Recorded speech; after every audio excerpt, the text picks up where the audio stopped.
Capítulo 1. Perto do fim do século XV, ou seja, na época em que nossa história tem início, a Praça de São Pedro, em Roma, estava longe de apresentar um aspecto tão grandioso quanto o que é oferecido hoje. Aqueles que se aproximam dela, vindo da Pizza dei Hutkuts, na verdade, a Basílica de Constantino não existia, mas aquela época e a de Michelangelo, aquela obra-prima de 30 papas, fruto de 3 séculos de trabalho e do custo de 260 milhões. Ainda não existia. O antigo edifício, que resistira por 1145 anos, ameaçava ruir por volta do ano de 1440. O Papa Nicolau V, precursor artístico de Júlio II e de Léo V, deu ordem para que fosse demolido, bem como o templo de Anício Problo, que ficava ao lado dele. Em seu lugar, mandou o arquiteto Roseline e Baptiste Albert erigirem as fundações do novo templo. Alguns anos mais tarde, contudo, após a morte de Nicolau V, o veneziano Paulo II não dispunha de mais de 5.000 coroas para dar continuidade aos projetos de seus antecessores, de modo que teve que interromper as construções do monumento quando suas bases mal haviam saído do chão, conferindo-lhe a aparência de um edifício natimorto, ainda mais triste do que uma ruína. Quanto à praça em si, ela ainda não tinha, como o leitor entenderá pela explicação que precede, nem a bela colunata de Bellini, nem a fonte jorrante, nem aquele obelisco egípcio que, segundo Plínio, havia sido erigido pelo faraó Nocoré na cidade de Heliópolis, e depois levado a Roma por Calígula, que o colocou no Circo de Nero, onde permaneceu até 1586. Como o Circo de Nero estava situado no mesmo terreno onde hoje é a Basílica de São Pedro, a base do obelisco cobria o local onde se encontra a atual sacristia, assemelhava-se a uma agulha gigantesca, assombrando em meio à coluna truncada, paredes irregulares e pedras entalhadas pela metade. À direita deste edifício, uma ruína desde o nascimento, erguia-se o Vaticano, a esplêndida Torre de Babel, no qual todos os célebres arquitetos da Escola de Roma trabalharam por 1000 anos. Naquela época, as 2 magníficas capelas ainda existiam, nem as 12 grandes salões, os 22 pátios, as 30 escadas e os 2000 quartos. O Papa Sisto V, aquele sobrinho pastor de porcos que realizara tantas coisas nos seus 5 anos em frente ao poder, ainda não fora capaz de erigir a imensa construção que assoma a leste sobre o pátio de São Damásio. Ainda era o antigo edifício sagrado, com seus vestígios veneráveis, em que Carlos Magno se hospedou ao ser coroado imperador pelo Papa Leão III. Em 9 de agosto de 1492, parecia que toda a cidade de Roma, desde a Porta do Povo até o Coliseu e das termas do Diocleciano ao Castelo de Santo Ângelo, havia se reunido naquela praça. A multidão era tão grande que transbordava para todas as ruas ao redor, que se estendiam a partir desde o centro como o raio de uma estrela, semelhante a um tapete móvel e multicolorido. Aquele turbilhão subia em direção à basílica, amontoavam-se nas pedras, penduravam-se nas colunas e recostavam-se contra as paredes. Entravam pelas portas das casas e tornavam-se a aparecer nas janelas, em uma profusão tão densa que cada janela parecia ter sido murada por cabeças. Toda essa multidão estava com os olhos fixos em um único ponto, no Vaticano, pois era ali que se realizara o conclave. E como Inocêncio VIII já estava morto havia 16 dias, o conclave estava em andamento para eleger um novo Papa.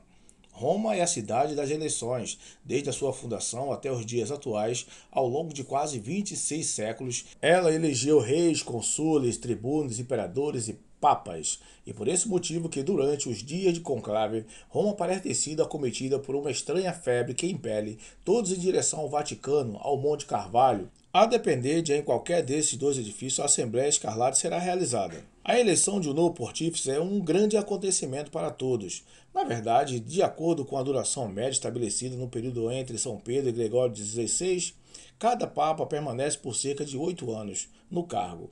E esses 8 anos são, a depender do caráter do homem eleito, um período de tranquilidade ou de desordem, de justiça ou de venalidade, de paz ou de guerra.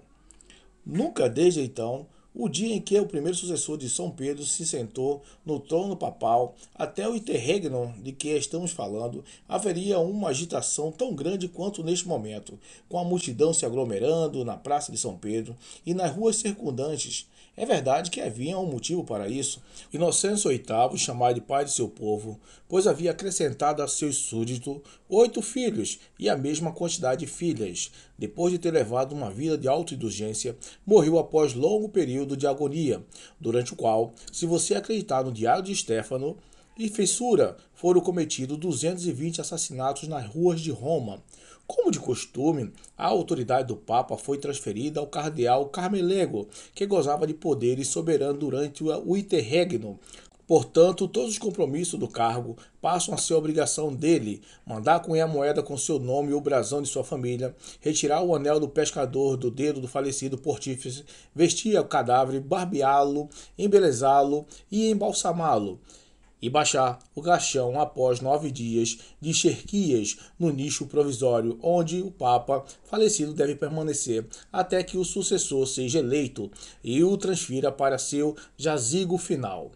Por fim, o Carmelego também tem a obrigação de fechar a porta do conclave e a janela da varanda, de onde proclama o resultado da eleição pontifícia. Sendo assim, não teve tempo de se ocupar com a polícia, de modo que os assassinatos se multiplicavam e o povo clamava por uma mão energética que fizesse todas aquelas espadas e punhais retornarem para suas baías. Os olhos da multidão, como já mencionamos, estavam fixos no Vaticano, e em particular em chaminés, de onde deveria sair os primeiros sinais de fumaça. Mas de repente, no momento da Ave Maria, ou seja, na hora que o dia começa e entra um declínio, gritos e gargalhadas se desprenderam da multidão em um tumulto dissonante de ameaças e zombarias. A algazarra fora motivado por um fiapo de fumaça que acabara de emergir de uma chaminé, elevando-se perpendicularmente ao céu, como uma nuvem leve. Essa fumaça anunciava que Roma ainda estava sem um mestre e que o mundo continuava sem um papa, pois era a proveniente da cédula de voto que queimava para mostrar ao povo que os cardeais ainda não haviam chegado a um consenso. Tão logo o povo avistou aquela fumaça que se dissipou quase que imediatamente. A multidão descomunal percebeu que não havia mais nada para esperar até as 10 horas da manhã do dia seguinte, quando os cardeais fariam a primeira votação. Então, a turba partiu em meio a um tumulto de gracejo ruidoso, como se tivesse acabado de assistir à última giratória de um fogo de artifício. Em poucos minutos, no local onde a multidão se agitara um quarto de hora antes, restavam apenas alguns curiosos que, morando nas vizinhanças ou na própria praça, tinham menos pressa do que os demais em voltar para casa. Então, pouco a pouco, até mesmo esses últimos grupos dispensaram, pois o relógio acabara de soar 9h30 e a essa hora as ruas de Roma já não eram mais tão seguras. Esses grupos eram seguidos por transeúntes solitários que apressavam o passo, um após o outro, as portas das casas eram fechadas e as cortinas das janelas baixadas. Por fim, quando soaram as 10 horas, com a exceção de uma única janela no Vaticano, de onde se avistava a vigília obstinada de uma lâmpada, todas as casas, praças e ruas estavam mergulhadas na mais profunda escuridão. Naquele momento, o homem volto em um manto e pertigou-se, feito uma sombra contra uma das colunas da basílica inacabada, e deslizava lenta e cautelosamente entre as pedras que circundavam as fundações da nova igreja. Avançou-se até a fonte no centro da praça, no mesmo local onde agora se encontra o obelisco de que já falamos. Ao chegar lá, parou protegido tanto pela escuridão da noite quanto pela sombra do monumento, e após olhar em volta para se certificar de que estava sozinho, desembainhou a espada e desferiu 3 golpes no pavimento da praça, com a ponta, gerando faísca que se levantara ao ar. Aquele sinal, pois era de fato um sinal, não foi em vão. A última lâmpada que ainda estava acesa no Vaticano se apagou, e no mesmo instante, um objeto atirado pela janela caiu poucos passos do jovem de manto, que, guiado pelo som agétil que o objeto fizera ao cair sobre a pedra, tratou logo de colocar a mão sobre ele, apesar da escuridão que o cercava. Assim o tinha em sua posse, o homem se afastou às pressas. Caminhou sem olhar para trás até a metade do Borgo Vecchio, depois virou à direita e seguiu por uma rua, em cuja ponta oposta havia uma figura de Nossa Senhora com sua luzinha. Ele se aproximou da luz e tirou do bolso o objeto que apanhara no chão. Tratava-se de uma moeda romana. Essa moeda podia ser desentarrachada e a cavidade oca presente ali abrigava uma carta que o homem a quem se dirigia, ansioso por descobrir seu conteúdo, se pôs a ler imediatamente, mesmo correndo o risco de ser reconhecido. De fato, estava correndo um grande risco, pois na pressa jogara para trás o capuz de seu manto, e como sua cabeça estava dentro do círculo de luz lançado pela lâmpada, era fácil distinguir o semblante de um belo jovem de 25 a 26 anos, trajando o gibão roxo aberto nos ombros e cotovelos baixos para deixar a camisa à mostra, e um chapéu da mesma cor, encimado por uma longa pena negra que lhe caía sobre o ombro.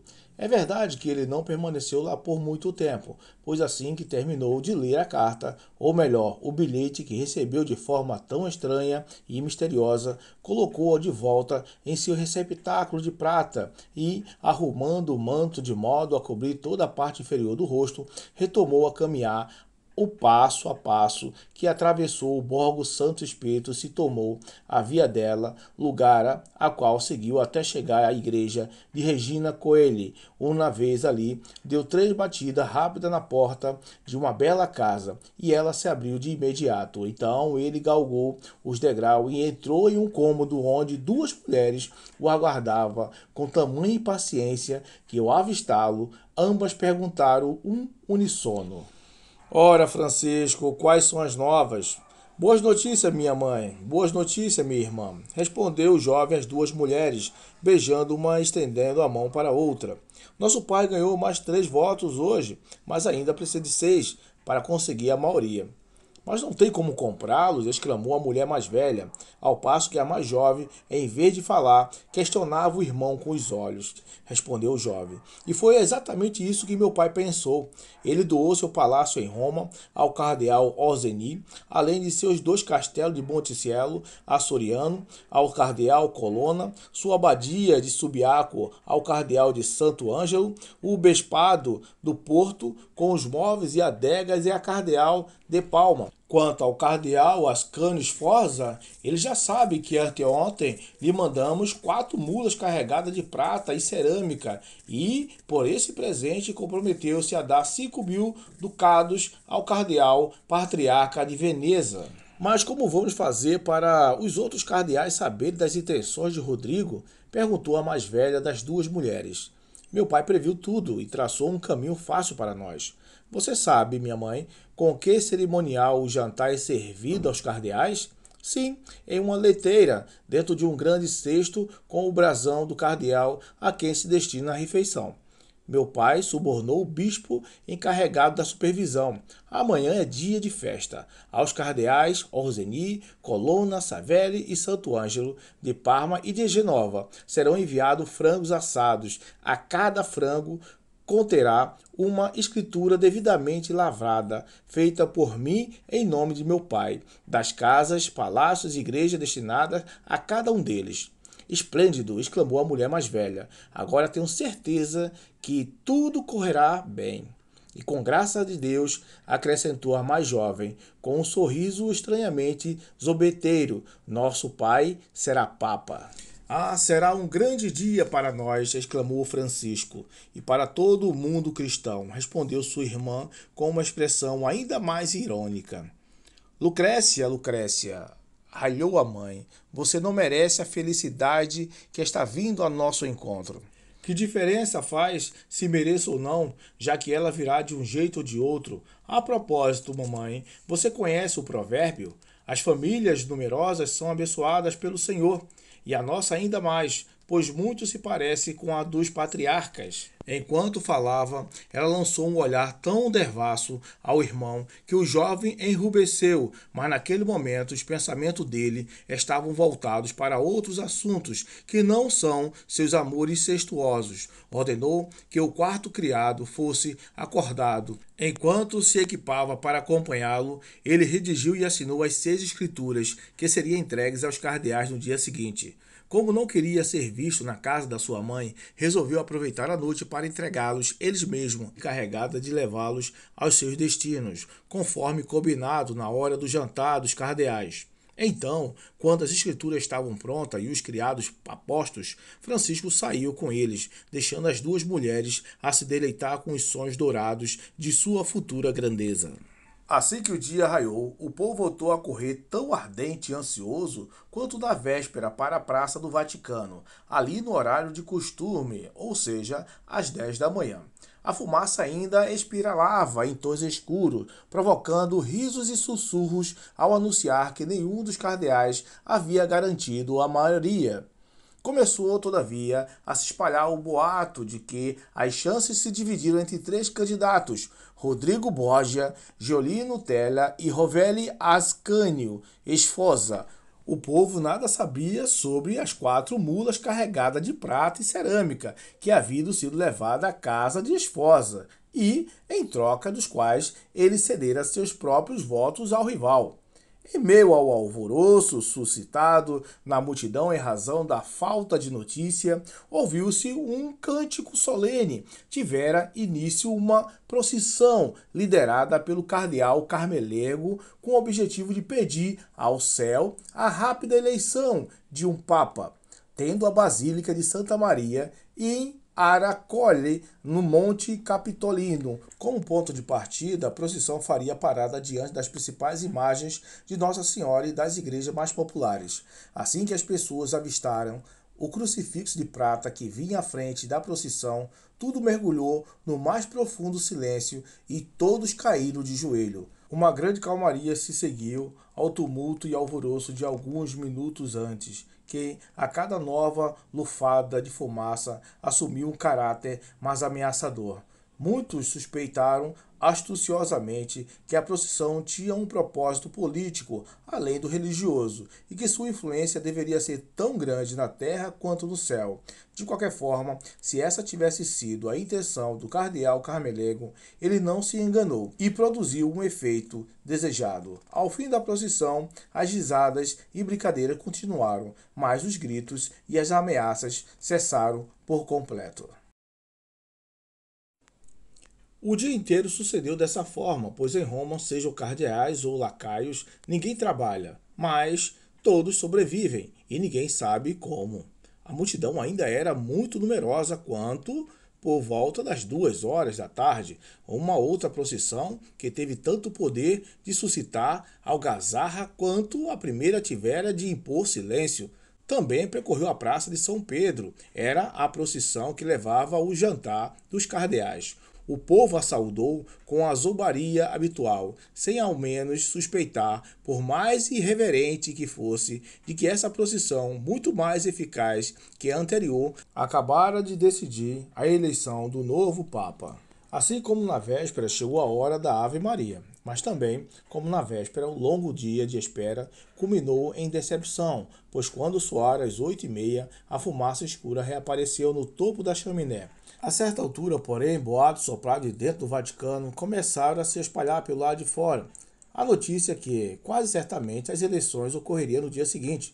Diante disso, aquela boa gente manteve a paciência. Ademais, fazia muito calor naquele dia, e todos os romanos, que vivem sempre na sombra e entregues à ociosidade, estavam tão exauridos de cansaço e chamuscados pelo sol que não tinham mais forças nem para reclamar. O dia seguinte, 11 de agosto de 1492, levantou-se tempestuosamente e escuro, o que não impediu a multidão de se aglomerar mais uma vez na praça, nas ruas, nas portas, casas e igrejas. Aquela mudança de clima, em suma, foi uma verdadeira bênção enviada dos céus, pois ainda que estivesse muito abafado, pelo menos não havia sol. Por volta das 9 horas, nuvens ameaçadoras de tempestades se amontoaram sobre Transtréveres, mas para aquela multidão que diferença fazia? A chuva, os relâmpagos, os trovões, suas preocupações jaziam em outros âmbitos, estavam à espera de um Papa, que lhes foram prometido para aquele dia. Pelo comportamento de cada um, era possível ver que se o dia findasse sem que um Papa fosse eleito, haveria grande chance de tudo culminar em um motim. Então, à medida que o tempo passava, a agitação crescia. O relógio soou 9 horas, 9h30. 15 para as 10, mas nada aconteceu para alimentar ou aniquilar a esperança do povo. Por fim, ouviu-se o primeiro badalar das 10 horas. Todos os olhares voltaram para a chaminé. As 10 badaladas soaram vagarosamente, cada toque ecoado no coração da multidão. Finalmente, a 10ª badalada soou. Depois subiu, ribombando pelo espaço, e um grande grito se desprendeu simultaneamente de 100.000 gargantas. Não há fumaça. Em outras palavras, temos um Papa. Naquele momento a chuva cai. Ninguém lhe deu atenção.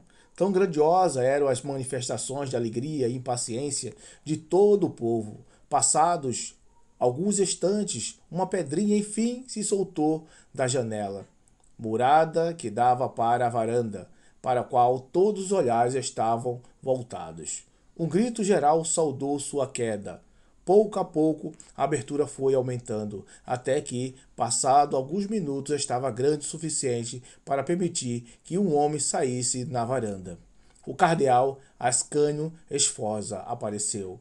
Mas quando estavam prestes a sair, assustado com a chuva e o relâmpago, recitou em um instante e, por fim, recuou e tornou a entrar na sala.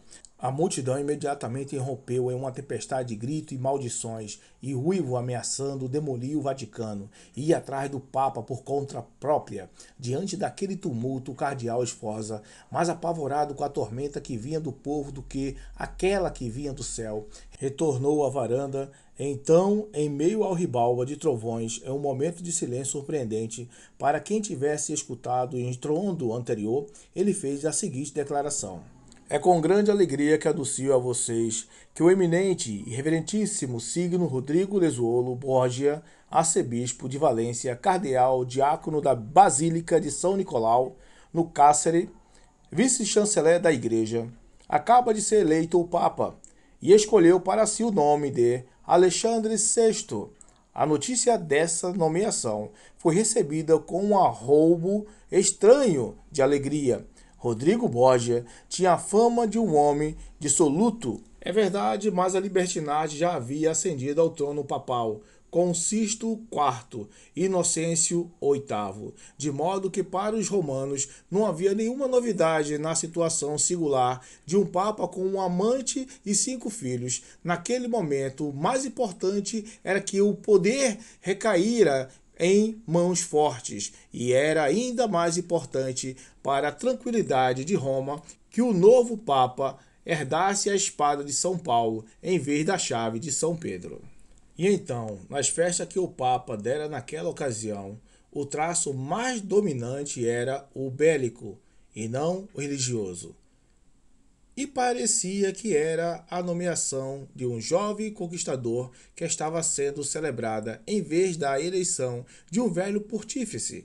Não havia limites para os trocadilhos e epigramas proféticos sobre o nome de Alexandre, que, pela segunda vez, parecia prometer aos romanos o império que dominaria o mundo. Naquela mesma noite, em meio a luzes cintilantes e fogueiras que pareciam transformar a cidade em um mar de chama, entre aclamações do povo foi lido o seguinte epigrama: Roma, sob o governo de César, alcançou a vitória em todo o mundo e em meio aos céus. Mas Alexandre estenderá muito além essa glória. César era apenas um homem, Alexandre é um deus. O novo pontífice mal acabara de cumprir todas as formalidades de etiqueta que seu cargo lhe punha e de pagar a cada homem o preço da sua simônia, quando do alto do Vaticano voltou seu olhar para a Europa, um vasto tabuleiro político de xadrez ao qual desejava comandar a seu bel prazer. Até o próximo capítulo.